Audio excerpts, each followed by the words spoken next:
ప్రపంచవ్యాప్తంగా జరుపుకుంటున్నటువంటి zoonosis day అంటే జంతువుల ద్వారా మనుషులకు సోకటం, మనుషుల ద్వారా జంతువులకు కూడా సోకేటటువంటి జబ్బులపైన ప్రజల్లో చైతన్యాన్ని తీసుకురావడం కోసం ఈ దినాన్ని మనం జరుపుకుంటున్నాము. ఈ కార్యక్రమానికి మన స్థానిక DVHO Hyderabad and also super speciality Narayanguda superintendent గారు అయినటువంటి భగవాన్ రెడ్డి గారికి, అలాగే ముఖ్య అతిథులుగా విచ్చేసినటువంటి అదనపు సంచాలకులు రామచందర్ గారు, ఇండియన్ ఇమ్యునాలజికల్స్ ఈ ప్రోగ్రామ్ స్పాన్సరర్ వచ్చేసి GS రెడ్డి గారు, తర్వాత ఈ హాస్పిటల్కి సంబంధించినటువంటి అందరి సిబ్బందికి, అలాగే చాలా ఉత్సాహంగా వచ్చి వారి ముఖ్యంగా డాగ్స్ని, పెంపుడు జంతువుల్ని టీకాల ద్వారా రేబీస్ రాకుండా జాగ్రత్తలు తీసుకుంటున్నటువంటి పెట్ ఓనర్స్ అందరికి కూడా నా తరఫున, పశుసంవర్ధక శాఖ తరఫున మీకు శుభాకాంక్షలు తెలియజేస్తూ, ముఖ్యంగా ఈరోజు మనం మన పెంపుడు జంతువుకి టీకాలు వేయించుకుంటున్నాం, సంతోషం. కానీ మరి ఇంత స్థాయిలో చేస్తున్నటువంటి కార్యక్రమం ద్వారా ఏదో ఒకటి ఈరోజు మనం నేర్చుకొని మళ్ళీ తిరిగి ఇంటికి వెళ్ళి మన కుటుంబ సభ్యులకి ఆ విషయం పైన చైతన్యం కలిగించినట్టు అయితే ఈరోజు సుమారు 1500 మంది వస్తున్నారని ఒక అంచనా. ప్రతి వాళ్ళు వెళ్ళి ఒక నలుగురికి చెప్పారనుకోండి, ఎవరికో కాదు, వాళ్ళ ఇంట్లో ఉన్న కుటుంబ సభ్యులకే, అంటే 6000 మందికి వస్తుంది. ఆ 6000 మంది, ఇదేదో నేను సినిమాలో ఉన్న డైలాగ్ చెప్పట్లేదు, కానీ ఒక చైతన్యం చేయాలి అని అంటే అది మీలాంటి వాళ్ళ వల్లే అవుతుంది. ఎందుకు? మీరందరూ జంతు ప్రేమికులు, దాన్ని ఎంతగా అభిమానిస్తున్నారంటే ఉదయం 8 గంటలకే మీ పనంతా వదిలేసుకొని ఈరోజు టీకాల కోసం అని చెప్పేసి మీరు వచ్చున్నారు.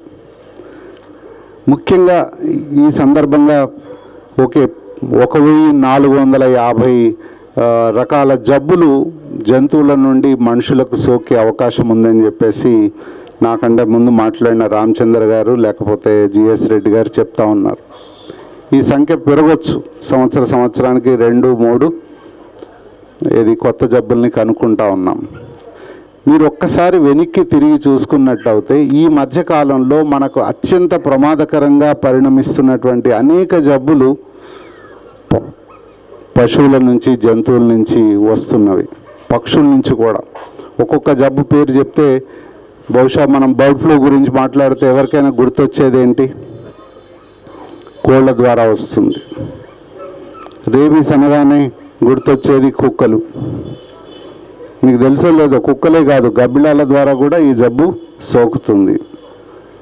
తర్వాత క్యాట్స్, లేకపోతే ఇంతకుముందు ఒక మాట చెప్పారు, మూర్ఛలు వచ్చేటటువంటి పిల్లల్లో 30% మంది పిల్లలకు మూర్ఛకు రావటానికి కారణం ఇది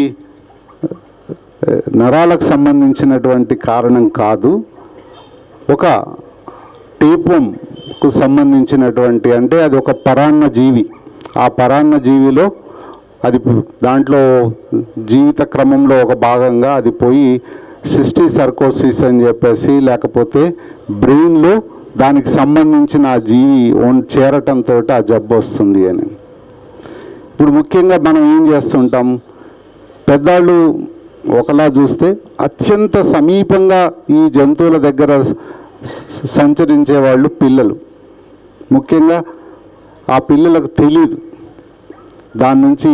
ముఖ్యంగా ఇప్పుడు కుక్క దగ్గర కానీ లేకపోతే ఇతర జంతువుల విషయానికి వచ్చేసరికి అది గీకొచ్చు, లేకపోతే అంటే శరీరం మీద గాయాల ద్వారా కానీ, లేకపోతే దాని సొల్లు ద్వారా కానీ, లేకపోతే దాని మలమూత్రాల ద్వారా కానీ. ముఖ్యంగా మనం అందరం ఏమనుకుంటాం, కుక్కను అనగానే కేవలం ఒక రేబీస్ పాయింట్ ఆఫ్ వ్యూలోనే ఆలోచిస్తూ ఉంటాం.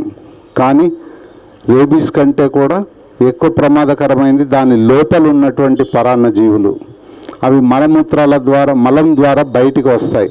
దాంట్లో దాని గుడ్లు ఉంటాయి. ఆ పరిసరాలు మొత్తం కలుషితం అవుతూ ఉంటుంది. తెలియకుండా పిల్లలు అక్కడే వాళ్ళ చేతులు పెట్టడం, తిరిగి వాళ్ళలో కూడా ఆ పరాన్నజీవి చేరటం జరుగుతుంది. కాబట్టి ఒక రేబీస్కి ఏమో టీకా వేయచ్చు, మరి పరాన్నజీవులకు ఆ పారాసైట్స్ రాకుండా ఉండాలి అని అంటే మనం రెగ్యులర్గా దానికి మందు వాడాలి. నెక్స్ట్ మీ ఇంట్లో కూడా దీనికి సంబంధించినటువంటి మలాన్ని సరైన ప్రాంతంలో పెట్టాలి, ఏది పారేయాలి. ముఖ్యంగా పిల్లలకు దానితో కాంటాక్ట్స్ రాకుండా చూడండి. ఇక రెండో అంశము, హైదరాబాద్ చుట్టుపక్కల ఉన్నటువంటి కొన్ని గోశాలల్ని మధ్యలో పరిశీలించినప్పుడు బ్రుసెల్లోసిస్ అనేటటువంటి జబ్బు, ఈ జబ్బు వల్ల పశువుల్లో అబార్షన్స్ అవుతాయి. ఆ అబార్షన్స్తో పాటుగా అబార్టెడ్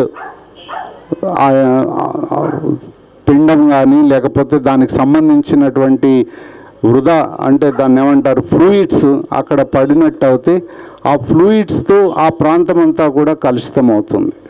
మేము ఒక గోశాలలో పరీక్షలు చేసినప్పుడు 20 నుంచి 22% పశువులకు ఆ జబ్బు ఉన్నట్టుగా గుర్తించాం. అదృష్టవశాత్తు గోశాలలో నుంచి పాలు బయటికి వెళ్ళట్లేదు. కానీ ఒకవేళ ఈ జబ్బుతో ఉన్నటువంటి పశువుల పాలని మనం ఏది స్వీకరించినట్టయితే పచ్చి పాలు అంటారు, గుమ్మ పాలు అంటారు, ఆ పాలు తాగే అలవాటు ఉన్న వాళ్ళకి ఈ జబ్బు సోకే అవకాశం ఎక్కువగా ఉంటుంది. కాబట్టి పాలను మరగగాయాలి. ముఖ్యంగా మనము ఇంటికి నీరుగా తెచ్చి అది ఒక క్యాన్లో తెచ్చి మనకు అప్పటికప్పుడు కొలిసి పోసేసే వాళ్ళు ఉంటారు. ప్యాకెట్ పాలు చాలా సురక్షితమైనవి. మనం ఏం చేస్తాం, పచ్చిపాలు వస్తున్నాయి కదా అని చెప్పేసి అనుకుంటున్నారు. ఆ పచ్చిపాలను కూడా మనం జాగ్రత్తగా హ్యాండిల్ చేసి దాన్ని మరగగాచిన తర్వాతనే చేసినట్టయితే ఈ జబ్బు రాదు. కాబట్టి ఈ సందర్భంగా మీకు అందరికీ ఒకటి విజ్ఞప్తి చేస్తున్నాను. మీ చుట్టుపక్కల ఉన్నటువంటి ఇతర మన జంతు ప్రేమికులను కూడా ఒక రకంగా మీరు వాళ్ళలో చైతన్యం తీసుకొని వచ్చి ఈరోజు వాళ్ళు వ్యాక్సినేషన్కు వచ్చినట్టయితే ఉచితంగా వ్యాక్సినేషన్ చేస్తాము.